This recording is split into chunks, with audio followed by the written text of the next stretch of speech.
So 12 hours on I'm the train. questioning my dedication. Yeah. Personally. So they come. So Goodness as we did this, I talked to some of the folks in the marriage movement that we work with, and we've been working with for decades. And every one of them said, I don't think anyone's ever done relationship and marriage education none of us have ever gone to India. We think you're the first ones that have ever done that. So just want to get some feedback from you on what was, with all those cultural differences, what was the reaction from folks that came, and what did they say, and how did they, because we had to have interpreters, and they're, doing the different things. They're the people, there's these ladies that have these marks on their face. They try to mutilate themselves so they don't get raped.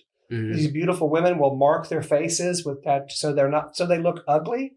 And so there's so many, and we had those ladies in the classes, and it's just, it was really humbling for us to do that. So just curious, what's your takeaway from that? What did you see from that as we went out and did that in those places we went to, you took us to? Well, I just want to thank you, Live the Life, for coming to India, taking my invitation. When I talked to Pastor Deg and also Richard, the boss, they agreed to come to India. That was a big thing for us, to fund and provide for these people coming for the marriage education, to provide them with the 3-time meals, accommodation, some gift, Bible distribution. And the Live the Life did a fantastic job. And I wanted to thank all the donors, who helped to accomplish this. That I just wanted to tell them that you did an amazing job, and lots of lives were changed. Well, looking at all those people's life, I've been in ministry for the last 30 years. Nobody ever asked me if I could come there, do a marriage education. We have been teaching, preaching. I never heard anything that happened in that side. That might have happened in the past, but I have never encountered any of this kind of ministry.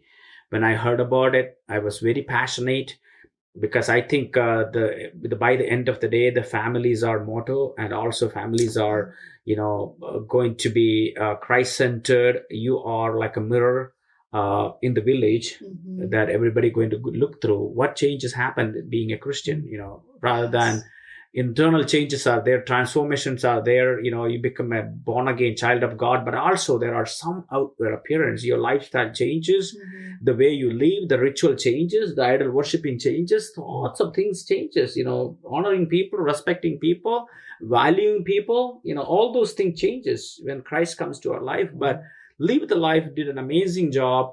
I never have even seen many of those couples that even they could sit knee to knee. Wow. Or look at face to face. In Indian culture, they cover their faces in their families. They cannot even look at their in-laws. They have to be covering their faces. But these people, where I can see smiles in their faces. In the beginning, they started opening up. They were still shy. But by the end of the day, they brightened, and they were cutting jokes and enjoying. I love it. And I see the joy of the Lord in their heart and their faces. Sometimes it's sometimes the happenings give us happiness. This was something internal and also external. They were overflown with happiness and joy, where they thought that they are equal like their husband. They can sit with I can have a voice. I can have a voice. I can also talk. Why my voice also values, matters. And they're super excited, and they were asking, when is the next one happening? Oh my gosh. They want to bring their friends. Wow. When is the next one happening? When is the next one? And lots of comments I sent you, and there are lots of more comments to come. I think it was one of the miracles that happened to their life. One time, if we could do more, I think that will be highly, highly appreciated. That's all I can say. So I can see the life changing in their life. You travel the thousands of miles to come to touch the life of these people, and really Jesus did that miracle in their life. And it was fun to see one of the couples. We do the knee to knee thing, and they were like, "We are joined at the knees forever." That was great. And then the one couple that was the interpreter, and they were doing the heart to heart, and they were demonstrating it.